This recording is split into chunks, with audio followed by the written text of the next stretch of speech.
I am super excited, man, to be doing this with you, Puneet. This is going to be amazing. So, first of all, to everybody tuning in, watching this video on YouTube, I'm Jainil Dalal, and I host a podcast called the Design MBA, which is a real-life MBA podcast for designers around the world. If you want to do your startup, if you want to do your own side hustle, this is the place to learn it.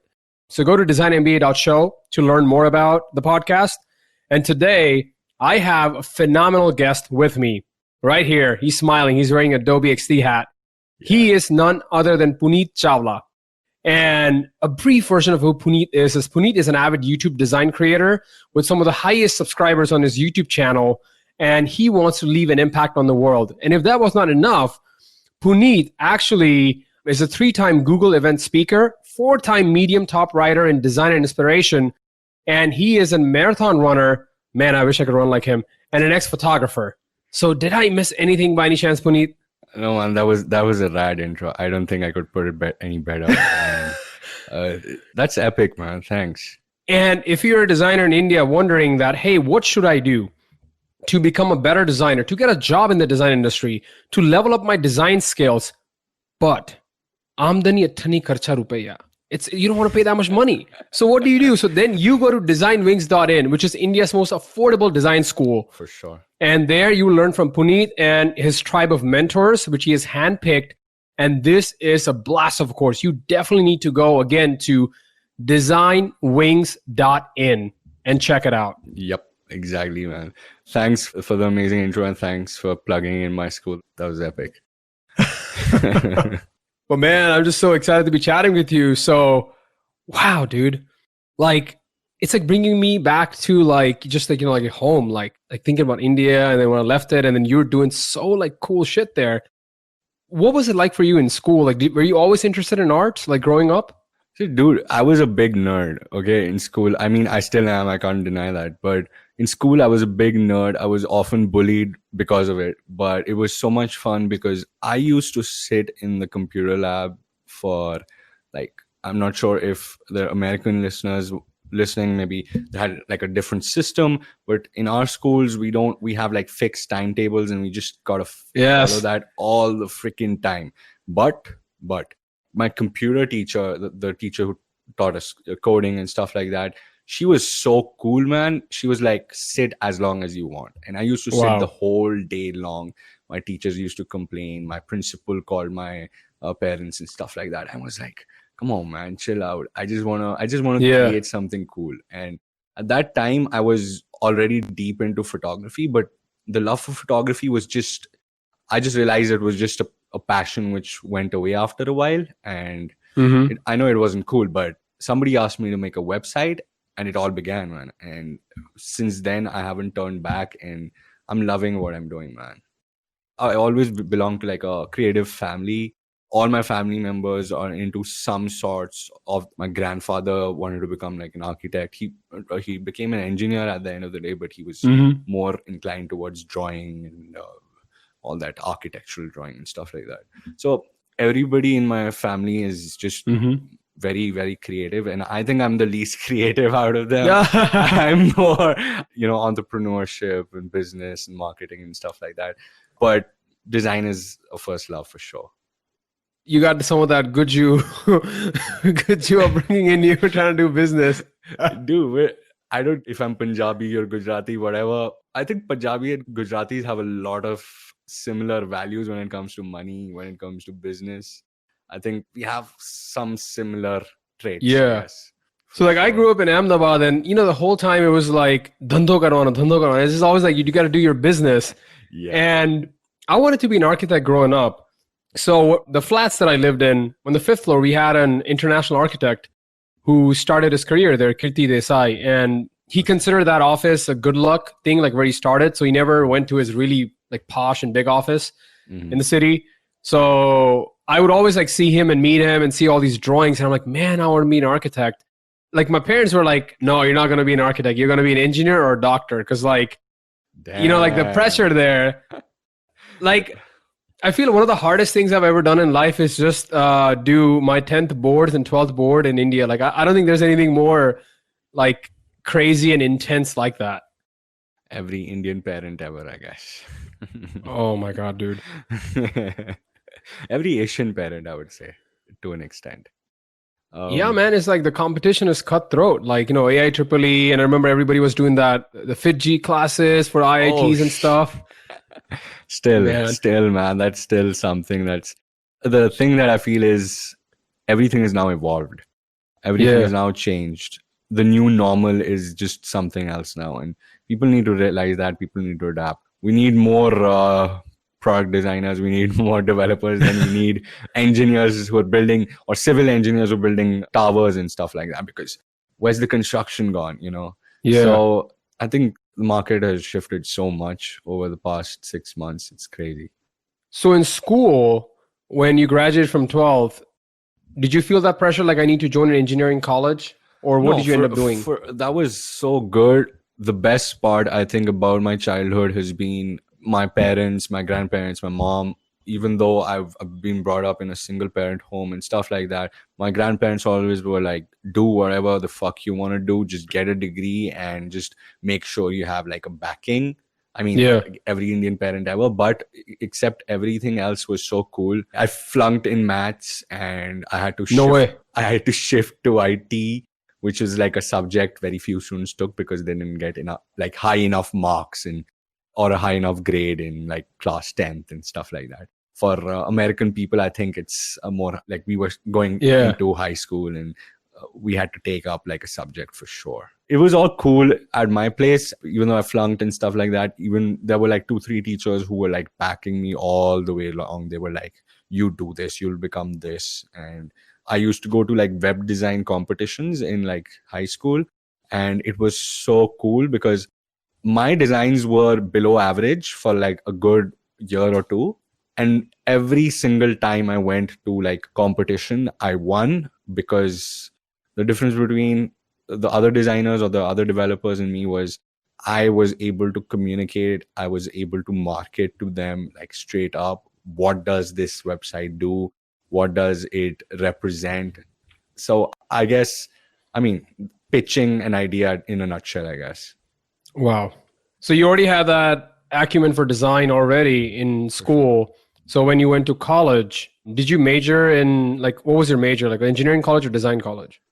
So the thing here is UX and UI or even product design in general hasn't become a proper degree Mm-hmm. unless you go to like design focus or design centric universities, which Yeah. things like NIFT, Mm-hmm. National Institute of Fashion Technology, or whatever other universities I can't remember are there for design.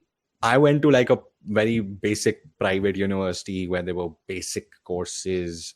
My major was just information technology, which just Ah. means a bunch of students who didn't score enough to get into BCom, which is like the higher level of IT. It was all cool because I knew that is not what I want to do. And I knew a degree wasn't required for where I was going. And you won't believe this, but the first 2 jobs, full-time jobs that I got, they asked for my degree.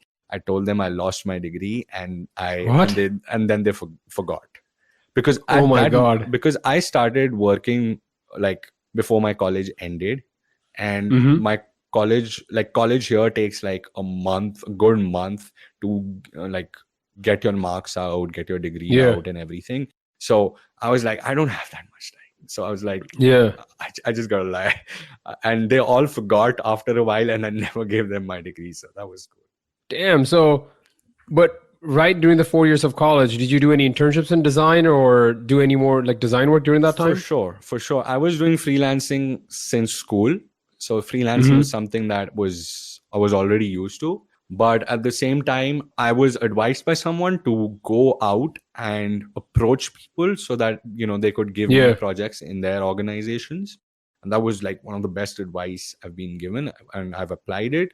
And after that, it was all uphill where I was getting more clients and stronger, bigger clients. Like, I agree, I didn't have hundreds of clients, but even the few 5, 7 clients that I had at a time, they were so strong. They were Wow. big, larger organizations. So I was able to like understand what freelancing was all about, even though after a while I left it. But And they were based in India, those yeah, clients. Indian companies, there was a company which was an education organization. Like it Mm-hmm. was like making products for educational institutes, which was making products for international baccalaureate, which is IB board, which is like Yes. the American or the British board, I'd say, in a way. That is what I was being exposed to, and I think that was like a good move. And that was through the word of mouth, right? That was not purely word of mouth. One lady I met, like she was at some party or something, just very casual family gathering kind of party there was, and she was like the co-founder of a startup, and she was like, nobody knew that, even I didn't know that, but Oh I wow. started conversing with her, and like she was a friend of a relative. So, and she was there Damn. with her children and stuff like that, and she was like, oh, you're a designer? I'm like, yeah, I'm a designer. So she's like, we require a designer. I'm like, I'm your guy then. you know Wow. and that was like at my cusp of starting out, so I was like, okay, I need this. So I got it, and we started working on some augmented reality out of everything else. Damn. I was like, I'm not an expert at UX already, and I'm already having to handle augmented reality. Even though the augmented reality there was not at the level which we see these days with those fancy ass. You could put a chair in your room and just see I from that know. IKEA app and stuff like that. Not that level. The 3D modeling and rendering was done by like a different sector in that different Mm-hmm. department. I was basically handling the visuals and the UI of the entire AR experience. So, I mean, that was a good exposure. That was a good challenge, I'd say.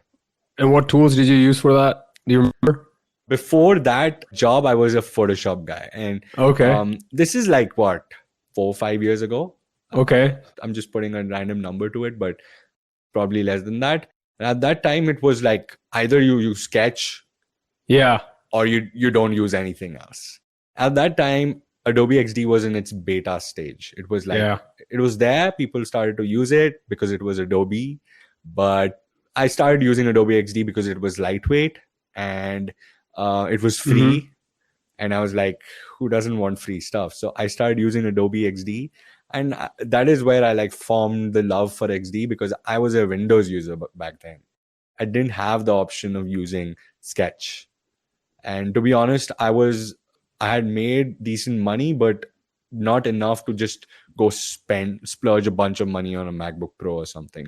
And I definitely did not want to buy a MacBook Air because it's not worth the money. So And then, dude, in India, it's like we're talking about like 1 lakh rupees or something like that, like fully yeah, maxed out. yeah, It's expensive. no, 1 lakh rupees is the one that I'm using right now to like see this podcast and stuff. It's a MacBook Pro 2018 base model, but with expanded memory.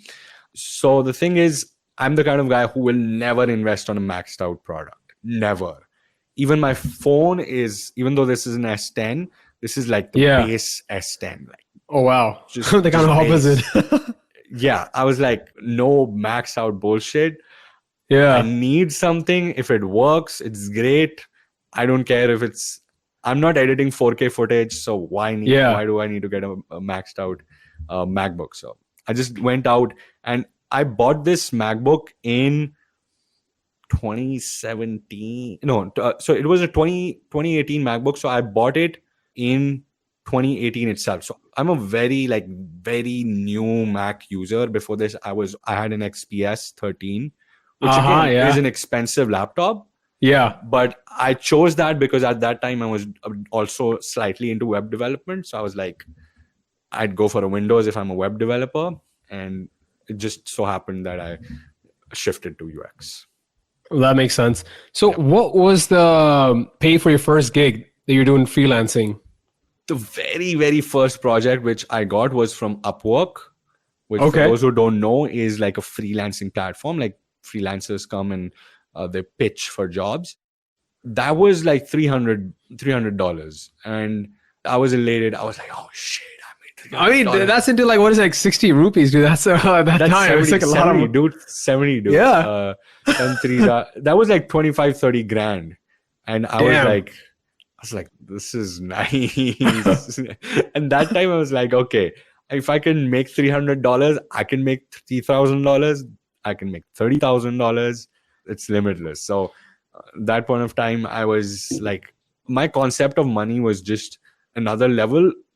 Yeah. Thanks to the kind of childhood I had, thanks to me having to do everything in my life, that taught me a lot about money, which most people of my age, I'm sure they don't know. Yeah, so like you just did not take that 30,000 rupees and be like, okay, I'm just gonna spend it on something. You decided to do something meaningful. No. I did not spend that 30,000 bucks on anything. Dude, like my bank account is stale. The thing is, right now, I focus so much on side income. I focus so much on passive income. Yeah. The debit card of my original account, the one where all the real money comes into, Yeah.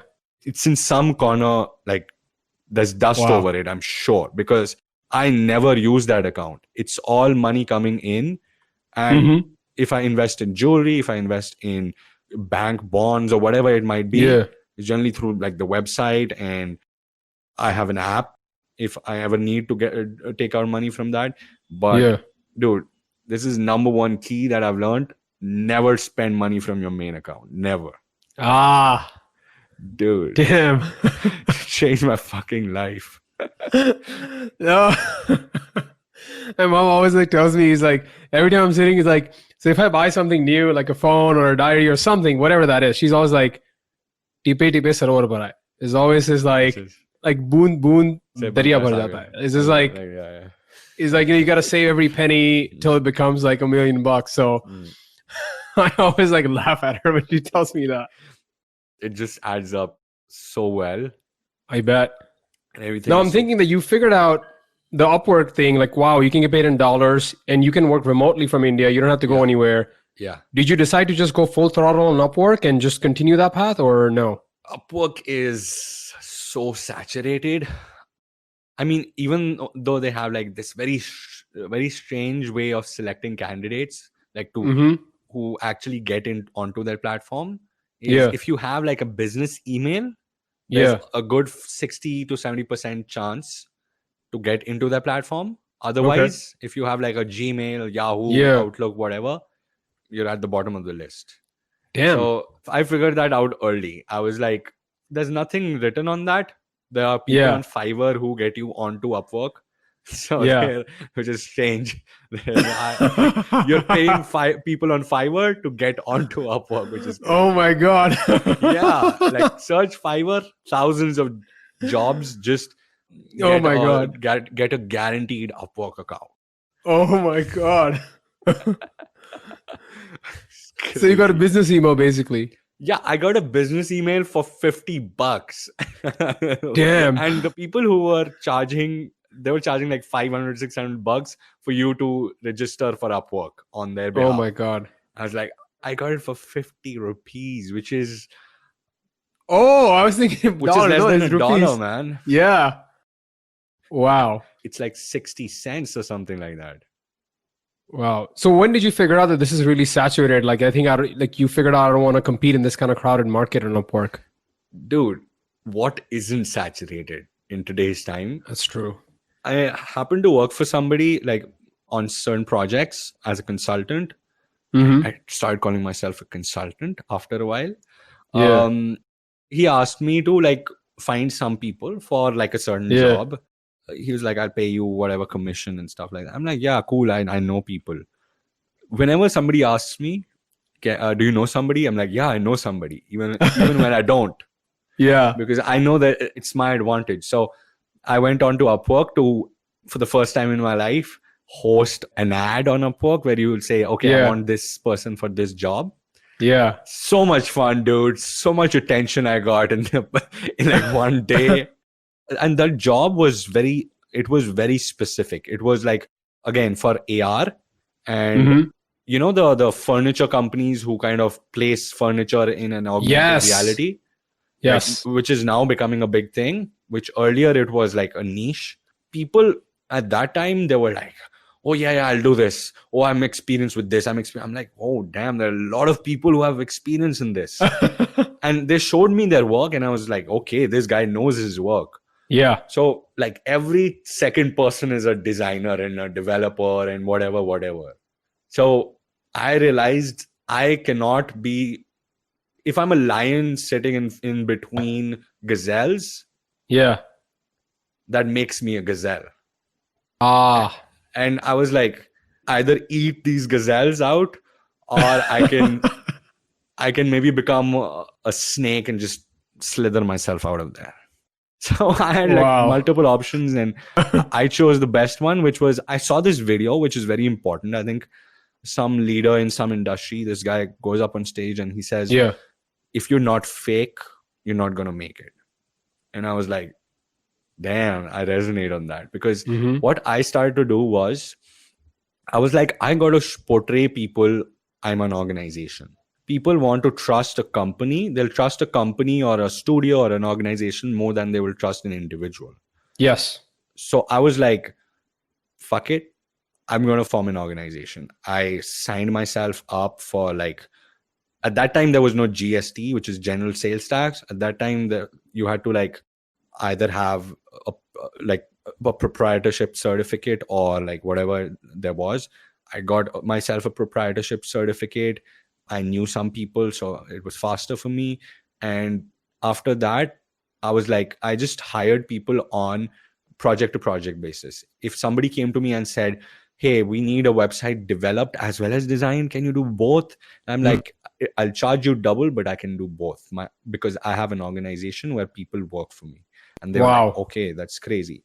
I stopped using my name. I was like, I'm not Punit Chawla now. So the thing was, I wanted my name to be involved. So I said Punit Web Design Studios. Ah. I'm going to think of a name, spend hours brainstorming up a name. And I just said, okay, Punit Web Design Studios. Mm-hmm. And for years, till date, my Twitter handle is Punit Web. It's because it was just became a thing for me. So next thing you know, clients keep coming in because now I'm an organization. So biggest problem with freelancers is they still depend on a platform.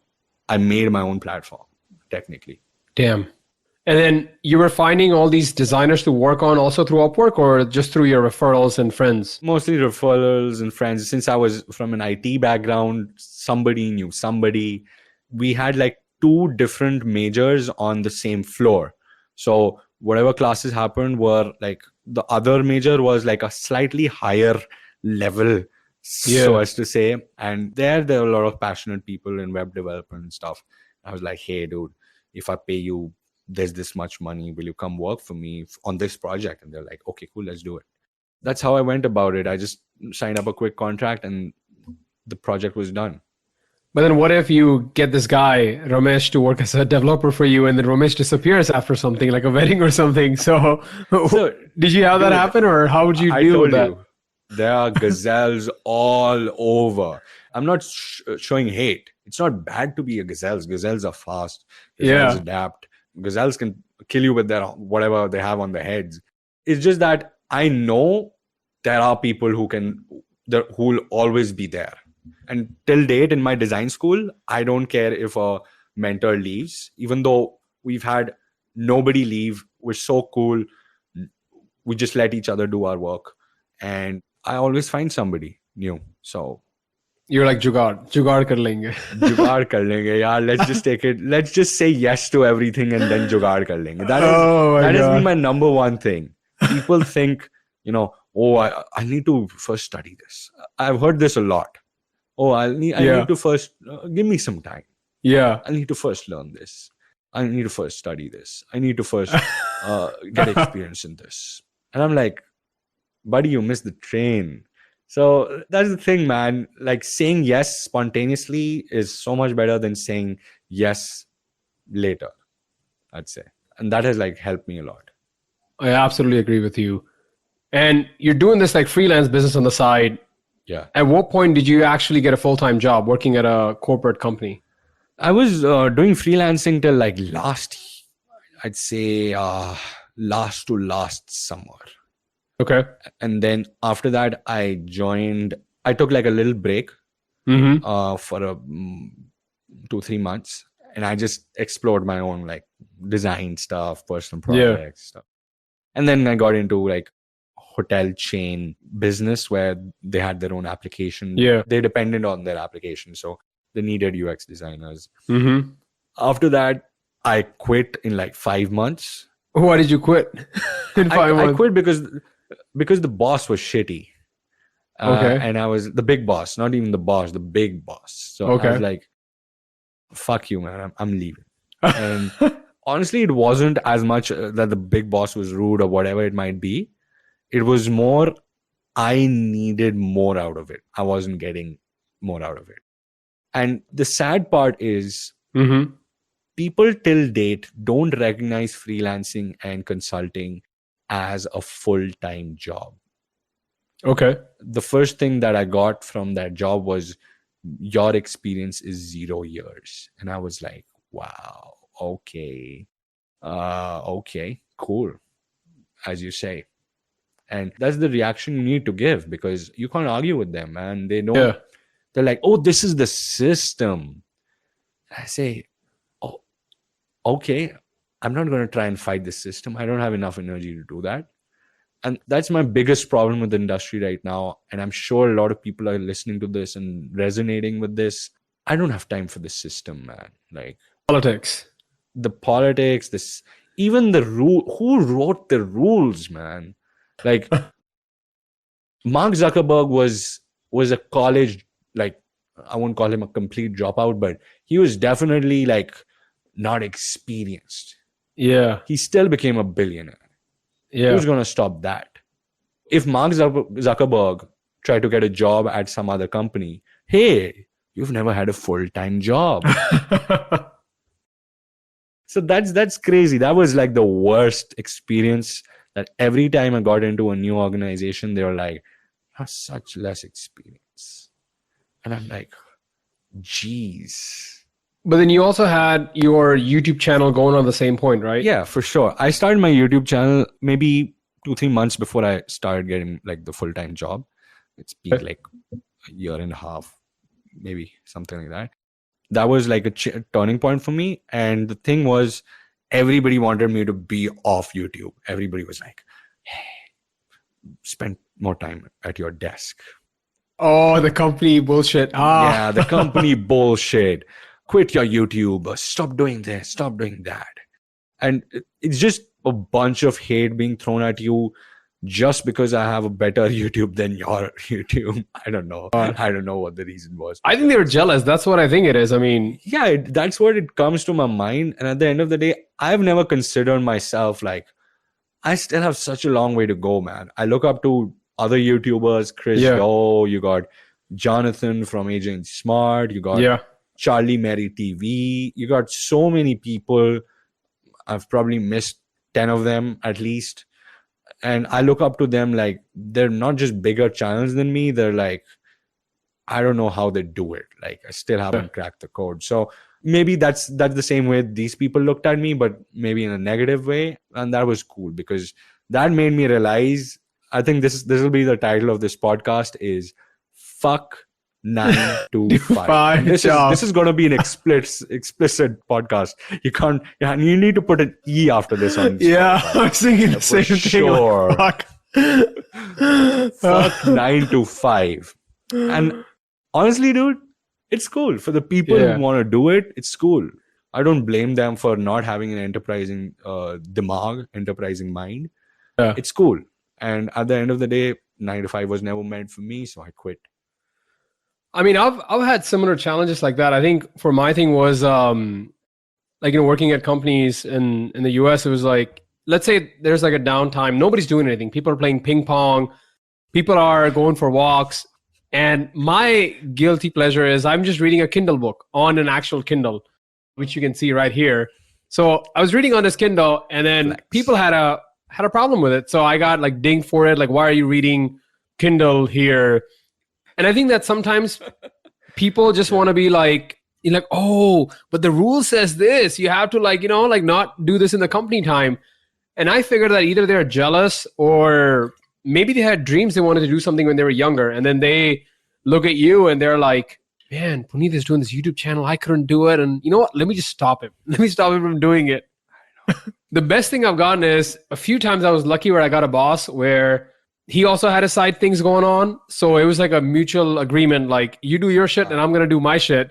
And it was perfect. Because he couldn't say anything to me because I was doing my side shit because he was also doing his side shit. Yeah, happened to me, but it was not a good thing. Like for them, it was like, you can't do this. And I'm like, you were designing your wife's logo last to me, Yeah. and you're telling me to stop doing my YouTube for like 10 minutes. Oh my God. So it's just, again, it's politics. What can one do? And then I've gotten smarter. If you are somebody, you know, that still is working at a full-time job and do want to do this, I think a way to go about it is being smart about it. So over time, what I did is like, okay, if I'm in front of everybody, then don't do Kindle. Don't do your side project. Just do that thing. And then like when everybody leaves, do it then. Or maybe like if your company has multiple floors, go on a floor where nobody can see you that well. And then just do it there. So you're out of people's sight when you do it. It'll be so much fun if the companies you worked for, people there are like listening to this and they're like, oh, now we know. I think they already knew, man. I think like I was a pain in the ass at some of the companies I worked for because I think a lot of them just knew like Jainil is always doing his own shit. But I was lucky that I would always make it worth their while. Like as a good Jew person, I was always like, listen, if you help me out, I'll help you out in some way. So I don't know, man. Like I was just like offering people like, hey, you know what? I know a real estate guy. Like if you're looking to buy a house, I'll connect you with somebody. Or I don't know, if you're looking for a plumber, I will hit you up with some guy that I know. Like, I don't know. It's just like subtle bribes, man. Yeah. Like, I was always like offering stuff like that. Or like one place I was just like, hey, I know this, like, I don't know, like the dean of admissions of this college or whatever. Like, I'll connect you with some person here. So it was always like you let me know how I can help you. And I promise not to be a pain in the ass. Just let me do my thing a little bit. Like, I think every Indian from every state is like, oh, I'm Punjabi, so I do this. Oh, I'm Gujarati, so I'm doing this. Oh, I'm Bengali, so I'm like this. Yeah, I'm Bengali, I eat fish. Yeah, oh shit. Stereotypical. I know, dude, I'm so bad. So we're like, for all the foreign listeners, we're racists amongst our own type. Okay. Yeah. We're like, if I'm Punjabi, people will be like, oh, balle, balle, yeah. So I'm like, what the fuck? I mean, we're the same color, but yeah. Surprisingly, in the US, the thing is everybody just unites because suddenly, I mean, you got to think about it. Like, I think the foreign population, like if you just consider Indians for that matter, Indians and Muslims, like maybe in the US, I don't know the exact stat, but it's probably like less than 5% or something of the total population. Yeah. I could be completely off, but so here things are completely different. Like, like every Indian looks at every Indian as like, oh, we're friends. Like, there's none of that. Like, yeah, because you're the only people you have for each other. Like, you can't trust a white guy, or you can't. Yeah, I mean, you can, of course, but like, one of my best friends is a Muslim guy. I'm friends with a South Indian guy, partly because, you know, he comes to my place and he cooks me dosa, but we are really good friends, for the record. Nice. So yeah, I get it. I mean, so you probably joined YouTube around 2015 or something, right? 2015, 2016. I was so casual with YouTube back then. I was like, somebody gifted me a GoPro, and I was just doing random vlogs with it all the time. Yeah. And I was like I gained like 30 subscribers in like a year or two. And then I was like, I'm not really going out so much. What else can I do with my GoPro? Yeah. And the entire YouTube idea came because of the GoPro. Because the GoPro mic is decent. I mean, you don't need an external mic. That's why they make the mic good, because they know nobody's going to connect a mic on top of a GoPro. Yes. You know? Because literally, dude, it will look like this bottle over this. Oh my God. Because GoPros are small. Like, and mics are big. So the mic was really good. So I was like, okay, I'll just pin this GoPro to my t-shirt and I'll start doing like cool design videos. Yeah. And this was just like 1.5 years ago. I started like seriously taking YouTube. Wow. So 1.5 years ago, I was like, okay, can we get 100 subs? And at that point of time, I was like, I'll just make a video and I'll just leave it. And the first video did like 400 views, which was up from my usual 30 views. I was like, okay, let's try once more. And the second video got like 1,200 views. And I was Damn. like, okay, let's see where we can get this. So now from the average 800, 900 views, Yeah. I think I'm now at like 3,000 something average. Wow. And some videos, I don't know how they do it, but some videos YouTube just pushes out and it just gets like 20, 30K in like a week. Damn. Some videos then perform poorly sometimes. You can't always have the same results again and again on YouTube, on no platform. So that was something where I was like, okay, this is something that I'm going to make a part of my career. And YouTube was one of the reasons I was able to say, okay, I'm going to quit my 9 to 5 job. And I was like, Okay. I can now form a business out of this. And that is where I started the design school. Is because I realized I can cross sell better now because of this. And when you came across YouTube, I think now you have, what is it, like 30,000 subscribers? And I would say 33 something. I don't know. 33. And then in the Indian design scene, you're probably one of the most subscribed YouTube designers, right? I would even go far and say that. There's one other guy in India, one or two other guys in India who are doing it. One is a guy who does only in Hindi. So that's okay. I mean, then that's a completely different genre. I think it's more regional language based channel. Ours is more English, appealing to a wider, like an American audience as well, and a foreign audience. There is somebody called Design Pilot, but I don't really want to talk about it because some beef. So yeah, YouTube beef. Okay. Welcome to YouTube. So he's at like 45K or something, but my views are better. So oh my god. Yeah. Oh my god. Like, how many views have you got? Do you have a ballpark? How many total views for the lifetime of the channel? 1 year, in the past 1 year, I think it's 2.5 mil. Damn. I'm hoping like I want to like increase my sub rate, and I'm trying to do stuff for it. And let's see. It's just a journey, I guess. It's the beginning. And then for any YouTuber listening to this or wanting to be a YouTuber, the first question they're going to have is, Punit, how much roughly can I make a month with your views or your stats? 50K to a lakh a month. I mean, it's not bad. Yeah, okay. 100K, $100,000 a month. I'm not Jake Paul. No, but yeah, so that 100K rupees you can make a month, which I think for a side hustle, I think it's crazy for a side hustle. And then like there's brand partnerships, doing some stuff with Framer, with LinkedIn, with this, that. So like there's a lot of other money involved, but then that comes with when you do things consistently. They don't like a channel where it's one video a month. Like, I see. My weapon has been like, my secret weapon has been like consistent, like Monday, Thursday, all the time. Never miss. Like maybe once in 6 months, I miss once. Wow. It's like every week. Every week, twice a week. So that's, YouTube likes that. People on YouTube like that. So why not? Damn. And then those partnerships with Framer and LinkedIn, how did that come about? Did you like reach out to them or they reached out to you? Yeah. So they reach out to me. The thing is, there are a lot of YouTubers who do reach out to brands, but I've stopped doing that because initially I was reaching out to brands, but I got no answer. Maybe that was because I had fewer subscribers at that time. I was like at 10K. Okay. And there are certain brands who just want to do stuff with a different kind of channel, and I totally get it. Yeah. That's how YouTube works. But YouTube is just another platform. I'd say every platform you can do the same thing, but like in a different way. So you're saying that if you grow the channel, those brands will come to you? Yeah, definitely. Like, why not? I'll say that some people I've reached out to initially, but then what happens is, I think it's more philosophical, is where you focus so hard on something, you forget about the results start coming in.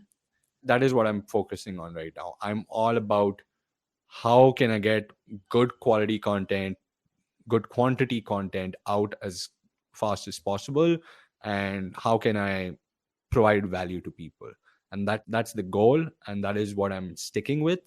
the brands will come on their own. I think a lot of people focus on this. I was speaking to somebody the other day and they just wanted some advice on YouTube and stuff. I was like, okay, cool, let's have a chat. And there's so many people, unfortunately, who are delusional, man.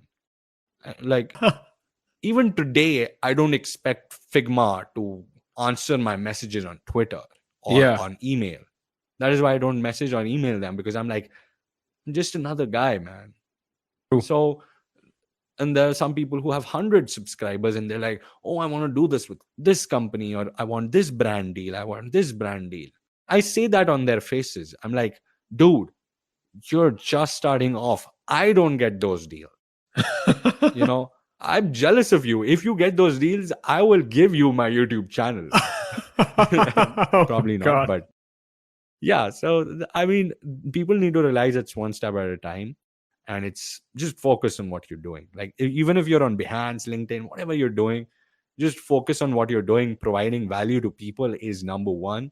Number two, or maybe number three, is actually bringing brands on. So money is always secondary, man. Like, money is a way to be free. You know, you're like, Yes. people think money is like key to something bigger, and it's not. You're the key to becoming to something bigger. Money is just helping you feel free a little bit. You know, you don't need to worry about the rent anymore. You don't need to worry about the bills, and you're just focusing on what you're doing. So that, I think that's number one. A lot of people And keep the just need lights to on, the money. yeah, keep the lights on, or just shift to Canada and get like free money. So yeah, man, like, I have this YouTuber friend, design friend. I'm not sure if you've heard of him, Fahim MD. He's like a cool designer on YouTube. Uh-huh. He was telling me the other day, he's like, Canada, they gave us 2 different packages if we lost our jobs. Damn. And they continue to give you money. And I'm like, I gotta go to, I'm Punjabi. So people will be like, oh, Canada, huh? Yeah, Canada. That's like second Punjab. No, it is, It's man. not, Like, yeah. I've been to Vancouver, and dude, like every third or fourth person I saw on the street was like a Punjabi. Like Yeah, stores Punjabi or everywhere. Sikh. That's like, it's like you're sick, you're probably gonna go to Canada. There's a 50% chance. Oh, it's a beautiful country, man. Yeah, it's a cool place. So, what does your schedule look like? Because if you're putting out content twice a week, I'm assuming you edit everything yourself. Yeah, I edit everything on my own. And I'll tell you a story, man. I have gotten chances for people to do stuff for me for free. Okay. They're like, we'll edit your videos for free. We love your videos, this, that. Can we edit your videos? Yeah. We have really good editing skills. It'll help us practice, this, that. And I was like, dude, no, I can't pay you right now. And I cannot get it done for free. I've been in your shoes and I don't want you to do work for free. I respect that. So, yeah. So I was like, dude, I'm just going to edit everything on my own. And I was like, I don't want to be, I'm not MKBHD. I'm not editing 4K footage, trying to make my videos, audios, everything crisp and nice and B-roll and this, that. So I was like, I just got to edit screen recordings. And for me, it's like legit. I edited like just before shooting this podcast, I edited today's video. And after shooting this podcast, I'm going to put that video. It's as simple as that. It takes like 45 minutes to an hour, and that's it. And then do you somebody plan? said this very correctly, man. Wow. 80% of the results from 20% of the work. Yes, the Pareto principle. And the problem is people don't take action on it. People believe in it, but people don't take action on it. They're still doing 80% of the work and getting 20% of the results. I tell people, if you're not free most of the day, or if you're not doing stuff for yourself, just chilling out, watching a movie, maybe grabbing some snacks from the marketplace, going out, probably not right now, but in general, you're not doing work then. I mean, I watched this video from Tanmay Bhatt. He's like one of the biggest comics in India. And during quarantine, he got 2 million subs. He started his new channel and he got 2 million subs. And he was like, he was talking to Bhuvan Bam, BV Ki Wines, who is another big super large channel on YouTube in India. And he was like, I'm free most of the time. He's like, I take a month off sometimes from work. Wow. I just make music. I just whatever I like, interesting. And from one video, he earns at least 10 lakh rupees. At least just add Damn. money. Just add money. He has like a big, real big, fancy luxury apartment and a Mercedes. I don't know, like GL, ML, whatever that is, like the big SUV. And he's living his life, man. And he does 20% of the work. Why can't we? That is deep as hell, man. But I think it's also figuring out what is that 20% of the work that's going to really give you the meaningful rewards. Exactly. A lot of people think, oh, we'll do 20% of work on TikTok and we'll become rich.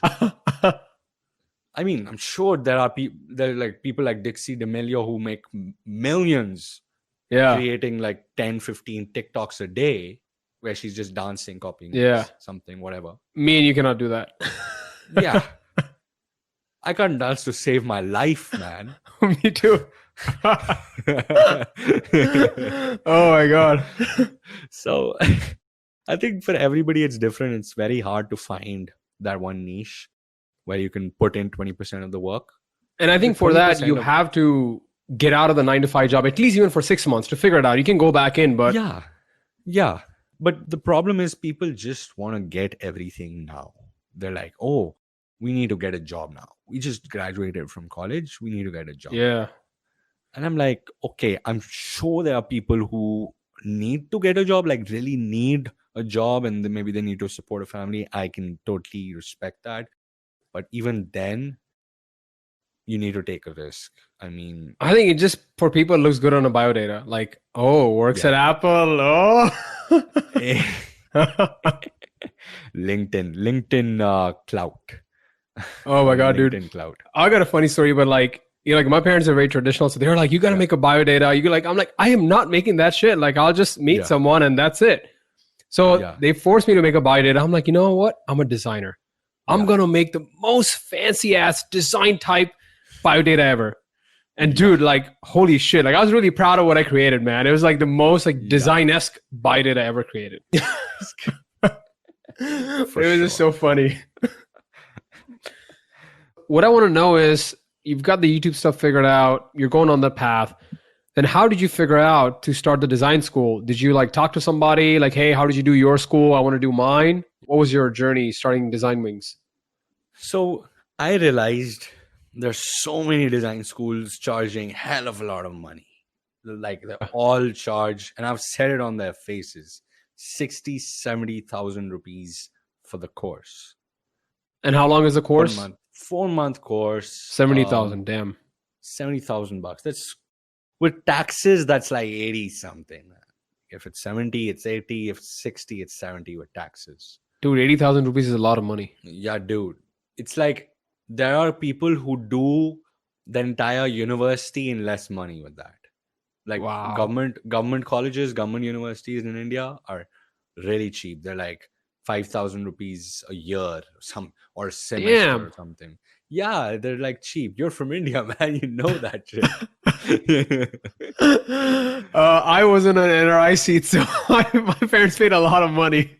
So if you come to Delhi University, which is some of the highest ranked colleges in Delhi University, they're like 5,000-10,000 rupees a semester, which is nothing. Yeah. Maybe even less. So I realized there is a need for quality, affordable education, which is also makes you industry ready. There are so many institutes who are ripping people off, the thing is, not everybody is going to get the same results. I can't put everybody into Google.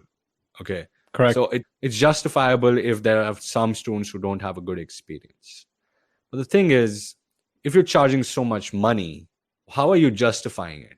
Because a lot of these courses are weekend courses. So they're like 8 classes a month.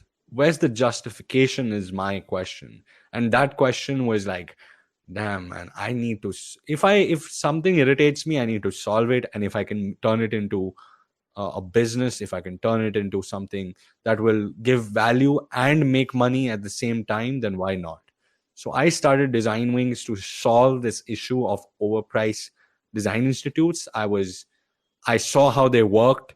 And the thing is, I'm one of the highest paying organizations in design schools right now, while being the most affordable. So the thing is, I'm keeping very little money for myself. Wow. I mean, the money that I'm keeping is quite a bit, but the best part is I don't have a partner. I don't have investors. Okay. I don't have anybody to answer to. So I can literally, all the money is in my control. If I want, I can go out and buy a car in cash right now, and nobody will even question me. So the thing is, when you have control over everything, you're not dependent on investors, on partners, on backers, or whatever it might be. You can do whatever the fuck you want to do. And I'm using the same principles I used with my consultancy as I'm using here. I hire people to do work for me. I don't teach any of these courses. Okay.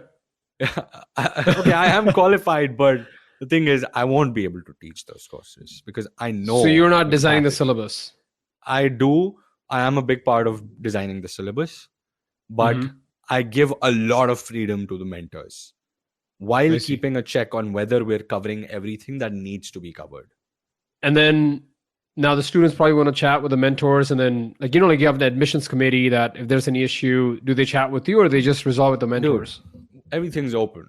I have my Instagram open, I have my LinkedIn open, I have Yeah. my emails open. The emails that, on the website there's a contact us button. Yeah. Each and every email I answer. Wow. I used to have a guy who was doing a little bit of marketing initially, but now it's all me.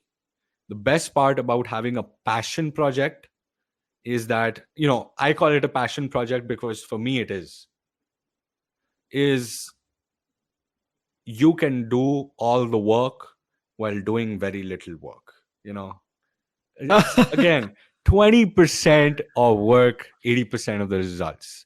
I have a demo class this weekend on Saturday, and that demo class, people like 400 people are going to be there live on YouTube, a minimum. I did a live where there was, till the end we were just blabbering bullshit. And the live was a big fail because my OBS stopped working. I had to some jugaad, as they call Yeah. it, and everybody was pissed, but they knew there was value to it, so they were Yeah. the same amount of people who were there in the beginning were there at the end. Damn. Retention value was so freaking high, and I can guarantee this design school will be the next big thing because that is how much I believe in it.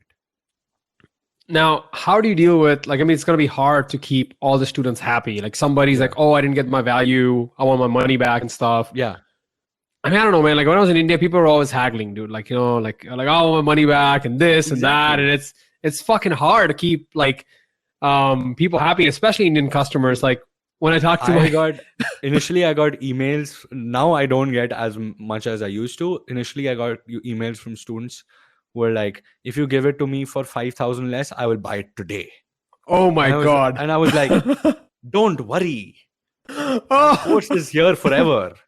You can come back, but I'm like, will you, like, if you're buying an iPhone, will you contact Tim Cook and be like, hey, can I get this iPhone for 10,000 less?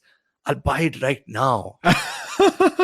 Will you send him a Snapchat saying, oh, I'm here at the Apple store, it's in my hand, the cash is here, but if you give it to me for 10,000 rupees, I will buy it right now.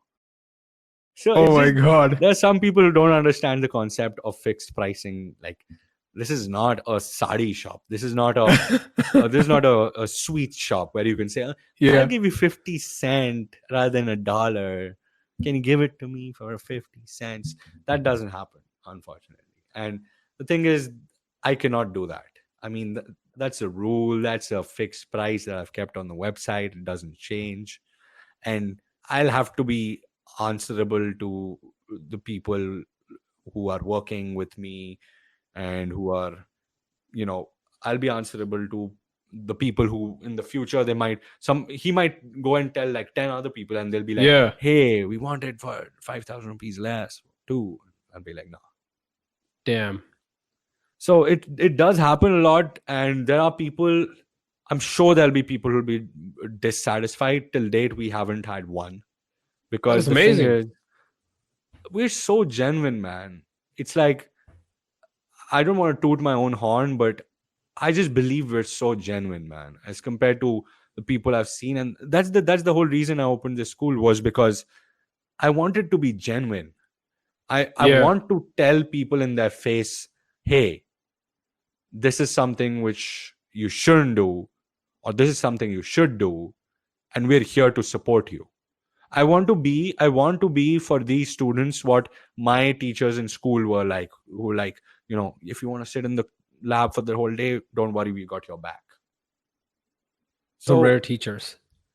yeah, man. And all the mentors I have right now, I've told them, if you don't have this mindset, get off the team. And they all came with this mindset, and that's the best part. I didn't even have to like search for specific people. I hired 5 people, and I was like, for 5 batches, these will be good. And I was like, all these are genuine people. Damn. And none of them, they send me an invoice and they never ask me for the money. Even if I'm late, they never ask me why I'm late, because they're like, we're not in this just for the money. That is what I want for the school. That is what I want to entail.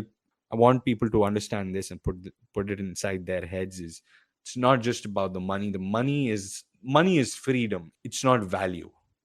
You Yeah. know, it's like, even if I was using a mic which was half the price, I could still give you the same value today. So that is what people like need to start learning, I guess. Oh, that is dope, man. I love that mindset. What are some of the future things you're planning on the Designwings roadmap moving forward? I don't want to leak anything, but Designwings Junior might be coming soon. So there's a big shift in a lot of people who aren't from India, or even, I'm sure you've heard about it, is our education system just changed. It changed overnight.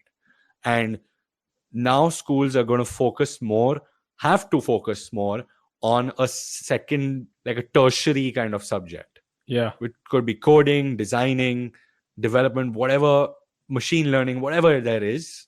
Schools are going to introduce that. They're going to have a course like that. Yeah. We're going to be the first. That's Boom. all I'm going to say. No, I love that, man. What advice do you have to, any designer that wants to get out of the fucking 9 to 5 job and do something and follow your path? I'm going to write a book on this. And this is Fuck 9 to 5 is my first book ever. This is going to be my It's actually a very good book. Yeah, exactly. Everybody's going to relate to it. So, you know what? If I write this book, which I will, I'm going to put this podcast as a chapter. I'm going to turn this podcast into a chapter. Watch me do it. No, that would be dope, man.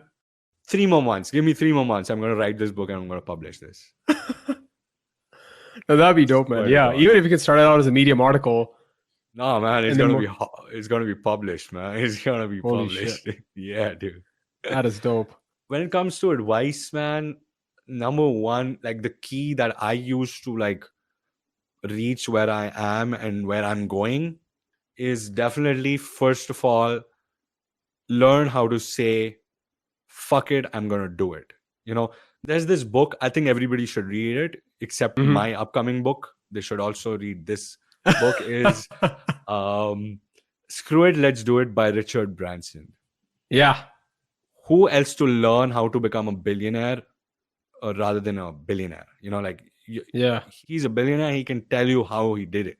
And he does in that book. So I think everybody should start reading that and realize that book changed my life, and that book can change anybody's life. Is if you want to get something, don't look at what is in the path. I did a live yesterday on my Instagram where I told people, you need to keep on changing your path. Look at what companies who had a solid straight path look at what happened to them after the pandemic started, They're fucked. because they couldn't adapt. As individuals, we need to keep on adapting. I've never had one single path. I shifted from making websites to UX, from freelancing to full-time to a design school. So people need to realize your goals are fixed. Your why, the question, why am I doing this, is fixed. But why is your goddamn path so fixed? Damn, dude, that is deep as hell. I mean, like, designers will resonate with this most is, why do you need to have a sticky navigation? Why do you want to have a fixed navigation? Why can't you use JavaScript, whatever, to get that navigation to pop in whenever you're scrolling back up? Yes. That's exactly the same thing I'm talking about in real life. Is your path should keep on changing. Everything else needs to be fixed. Tomorrow I can't go like, oh, I don't want to help students, I want to become a billionaire. Everything gets fucked. One day, give me one day, I'll fuck my entire life. If I say, okay, let's look at the goal. Oh, I don't want to teach people, I want to become a big business. Okay, I want to grow my business. Everything gets fucked. And that is like, every single spiritual book you read, they'll all teach you the same thing, is focus on where you are headed. And that focus, you need to adjust. So that's number one key, man. If you take that key, it'll open every single goddamn door in the world, for sure. Wow, it will, absolutely. I have no doubt about it, man. And then where can people find you? How do people contact you? They can find me wherever they want to. Just search for Punit Chawla. Facebook, Punit Chawla. Medium, Punit Chawla. YouTube, on Google. I don't even want to give my handles anymore because it's so confusing now. Twitter, LinkedIn, Instagram. Yeah. Just search for Punit Chawla on Google. Punit Chawla UI design. That's, I think, probably the keyword you need to write, and that's it. And that's PUNIT space CHAWLA. Yep. But Punit, dude, this is a fucking blast, man. Thank you so much for coming on the show, man. Thank you for inviting me, dude. This has been such. This is the best name for a podcast, is Design MBA.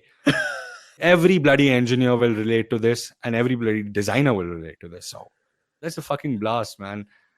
Thank you for having me here, man. You're doing a great job. I wish you best of luck. And, you know, I just hope this becomes the biggest podcast in the world, like this. Thank you, man. That would be truly a dream come true for me. I want it to be, man. I want it to be number one. No, that's dope, man. I'm just going to keep hustling, like you said, and then we'll see where that goes. I'm going to get you 1,000 downloads on this very podcast. I swear to God, man. Oh my God, dude. Oh my God, man. For sure, I didn't even know how to reply to that. Let's do that, man. Let's achieve that. We'll fucking do it.